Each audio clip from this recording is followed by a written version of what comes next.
ചോദ്യമുണ്ട്, എനിക്കൊരു സംശയമുണ്ട് തങ്ങളെ.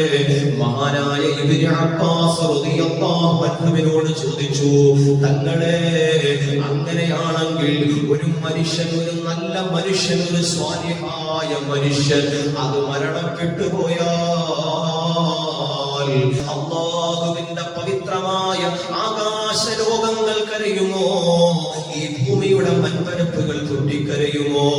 ഇന്ന് മഹാനായ ഇബ്നു അബ്ബാസ് റളിയല്ലാഹു അൻഹുവിനോട് ചോദിക്കുമ്പോ അവിടുന്ന് പറയുന്നു, ഖാല നഅം, അതേ, നിങ്ങൾ പറയുന്നത് വളരെ സത്യമാണ്.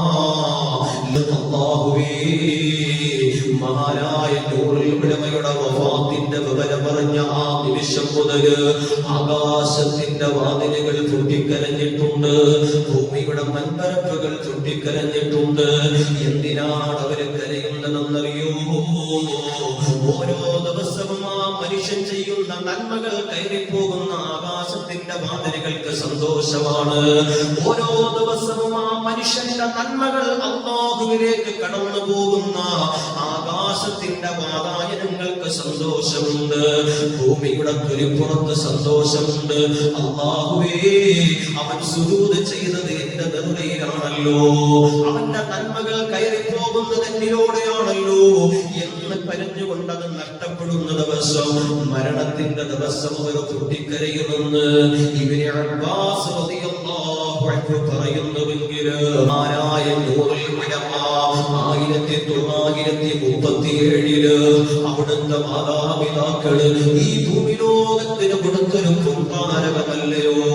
1937 അവിടുന്ന് പവിത്രമായ ജന്മം കൊണ്ട കാലം മുതൽ അല്ലാഹുവേ 2026 ജനുവരി മാസത്തിന്റെ പ്രഥമമായൊരു മാസം, റജബ് മാസത്തിന്റെ പ്രഭാത നേരത്ത് അല്ലാഹുവിന്റെ ഔലിയാക്കളിൽ അധികവും മരണപ്പെടാൻ കാത്തിരുന്ന റജബിന്റെ ആ പോരിശയുള്ള ദിനരാത്രങ്ങളിൽ അല്ലാഹുവേ, മഹാനായ നൂറുൽ ഉലമയുടെ വഫാത്ത് നടക്കുന്ന നേരം അല്ലാഹുവേ, പണ്ഡിതന്മാര് കരഞ്ഞതുപോലെ, അവിടുത്തെ അരുമയായ ശിഷ്യന്മാര് പൊട്ടിക്കരഞ്ഞതുപോലെ, അവിടുത്തെ ജനാസയിൽ അല്ലാഹുവേ തടിച്ചുകൂടിയ ആയിരക്കണക്കിന് പണ്ഡിതന്മാർ പൊട്ടിക്കരഞ്ഞതുപോലെ ആകാശത്തിന്റെ വാതിലുകൾ കരഞ്ഞിട്ടുണ്ട്.